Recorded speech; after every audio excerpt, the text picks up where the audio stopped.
అమలాపురం మాజీ ఎంపీ హర్ష్ కుమార్ గారిని పోలీసులు ఇప్పుడే అరెస్ట్ చేశారని వాళ్ళ అబ్బాయి చెప్పడం జరిగింది. అది నిజమైతే చాలా షాకింగ్. ఒక టీవీ ఛానల్లో కూడా నేను చూశాను. తక్షణమే హర్ష్ కుమార్ గారు ఎక్కడుంటే అక్కడ నుండి ఆయన్ని విడిపించాలి. ఆయన ఏం చెప్పారు? ఈస్టర్, గుడ్ ఫ్రైడే సీజన్లో పాస్టర్ ప్రవీణ్ పగడాల గారి ఆత్మశాంతి కొరకు మా రిసార్ట్ పక్కన ఎక్కడైతే ఆయన డెడ్ బాడీ దొరికిందో అక్కడికి మీరు రండి, సాయంత్రం క్యాండిల్ లైట్ వెలిగిద్దాం. తప్ప పోస్ట్ మార్టం చేసిన రోజుని రిపోర్టు రిలీజ్ చేయకుండా పోలీసులు నాకు ప్రామిస్ చేసి అందరికీ ప్రేయర్ ద్వారా పంపిద్దామని చెప్తే కనీసం ప్రవీణ్ పగడాల అంత్యక్రియలు కూడా ఆయన ముఖం కూడా చూడనివ్వకుండా వేల మంది పాస్టర్లను అడ్డుకొని లాఠీ చార్జీలు నా కళ్ళ ముందే చేసి ఆ డెడ్ బాడీని తీసుకొచ్చారు. పోన్లే శాంతిగా ఉండాలని నేనే హెల్ప్ చేశాను.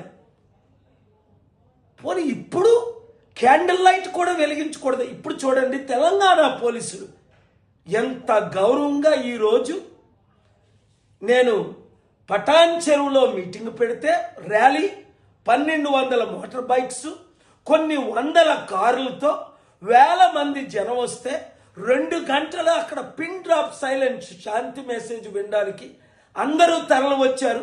పోలీసులు అద్భుతమైన పని చేసినందుకు వారిని నేను దీవించి వచ్చాను. ఏమైంది ఆంధ్రప్రదేశ్ పోలీసులకి? ఇది చంద్రబాబు నాయుడు గారి కుట్ర, అక్కడ లోకల్ ఎస్పీ ఐజీ కుట్ర, డీజీపీ కుట్ర. ఆల్రెడీ ఆంధ్రప్రదేశ్ హైకోర్టు మీకు నోటీసులు పంపింది.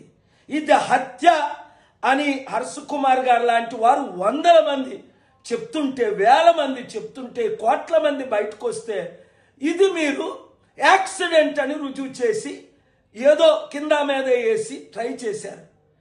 నేను మాట్లాడిన పోస్ట్ మార్టం స్టాఫ్తో, ఒక పోలీస్ ఆఫీసర్తో, అందుకే సిబిఐ ఎంక్వైరీ వేయండి, ఇది హత్య అని నాతో అంటున్నారు. ఈ యాంగిల్లో మీరు ఇన్వెస్టిగేట్ చేయమంటే నోర్లు మూయించడం ఆర్టికల్ 19 వయలేషన్ కాదా?